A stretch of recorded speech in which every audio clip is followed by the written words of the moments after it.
Ya, pemirsa, Polda Jawa Barat kembali menggelar olah TKP ulang pada kasus pembunuhan Tuti dan Amalia di Kampung Ciseuti di Desa Jalan Cagak, Kabupaten Subang, Jawa Barat.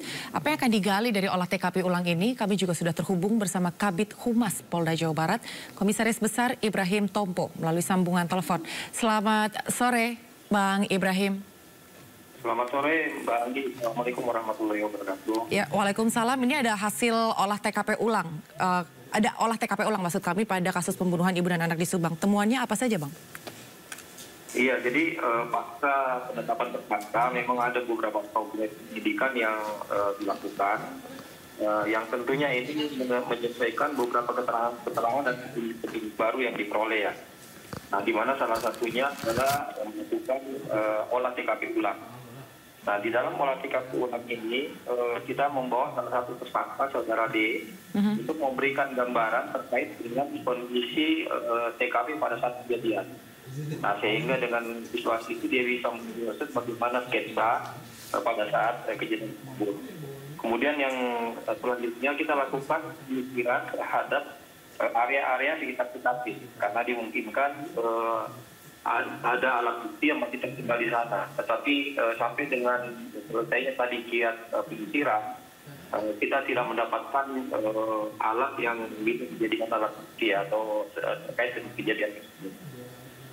Oke, dan setelah 2 tahun, Bang Ibrahim, kasus ini mengendap.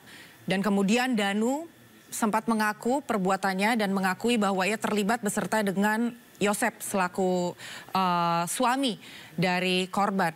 Apa yang menjadi pengakuan Danu yang membuat dia bungkam sekian lama dan akhirnya mengakui perbuatannya? Ya, kalau terkait dengan pertimbangannya, memang kita masih belum melakukan pendalaman. Tetapi awal pemeriksaan sejak 3 bulan terakhir ini, memang penyidik berupaya dinamis untuk melakukan pemeriksaan secara intens dan mendalam. Nah, dari hasil pemeriksaan 3 bulan ini, kemudian pada tanggal 19 September, Saudara D ini dilakukan pemeriksaan kembali. Nah, di dalamnya akhirnya melakukan atau membuat keterangan yang bisa menggambarkan terkait dengan kondisi kejadian dan juga orang-orang yang terkait. Nah, dari sanalah akhirnya kemudian kita melakukan pendalaman terkait dengan keterangan-keterangan yang disampaikan oleh Saudara D, yang tentunya ini harus bersesuaian dengan kejadian serta alat bukti yang menjadi pendukung di dalam kejadian tersebut. Nah, ini akhirnya terungkap kasus ini dengan pengembangan keterangan yang diperoleh tadi. Oke, dan barang bukti apa saja? Apakah ada barang bukti baru, Bang Ibrahim, yang ditemukan dari pengakuan Danu dan juga dari hasil olah TKP terbaru? Memang ada beberapa alat bukti yang berupaya kita cari ya. Tapi ini juga kita juga menguji keterangan yang ada dari Saudara D ini. Apakah keterangan tersebut memang ada tidak? Di mana salah satunya memberikan keterangan bahwa ember yang menjadi alat untuk pada saat dicek nyata memang identifikasi dan keterangan yang diberikan itu cukup relevan atau sesuai. Kita semakin bahwa memang benar Saudara D ini berada di TKP pada saat kejadian tersebut. Oke, dan dari kesaksian atau dari pernyataan Danu, memang sebelumnya Mimin dan juga tersangka lainnya sempat membantah keterangan ini. Bagaimana Bang Ibrahim melihat keterangan Danu dan juga bantahan dari tersangka yang lain? Apakah ada sinkronisasi di sini atau justru memang menemukan adanya kejanggalan? Iya. Halo? Iya. Suara saya cukup jelas. Jadi memang awalnya juga pada saat keterangan-keterangan ini kita peroleh, kita memang sudah mempunyai beberapa alat bukti ya, yang memang diperoleh berdasarkan investigation, berdasarkan data forensik, juga berdasarkan digital. Nah, dari data-data ini kemudian ada keterangan-keterangan yang tentunya kita harus cari dan bersesuaian dengan kejadiannya.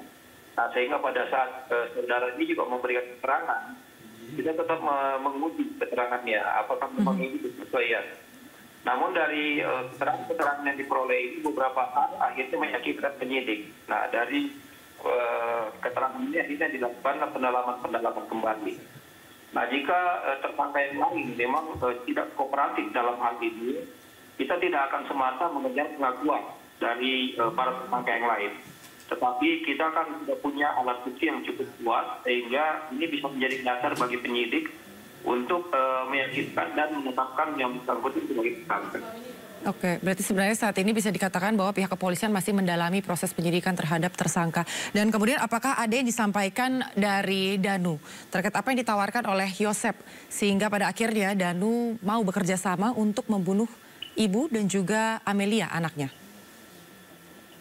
Maaf, bisa. Halo? Suaranya agak putus-putus. Oh iya. Iya.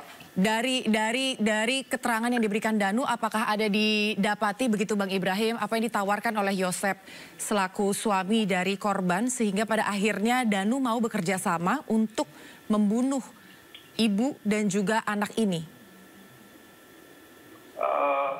Jadi kita tidak berasumsi dalam hal ini ya, karena kita juga belum melakukan pemeriksaan terkait dengan motivasi Danu untuk membuat pengakuan. Tetapi ini juga tidak lepas dari kontribusi penyidik yang kerja 3 bulan terakhir. Karena di mana juga pengakuan yang dilakukan atau keterangan yang diberikan oleh saudara D pada saat pemeriksaan 19 itu memang sudah menunjukkan ada beberapa petunjuk yang akhirnya bisa juga memotivasi saudara D ini untuk memberikan informasi walaupun pada saat itu masih sumir ya.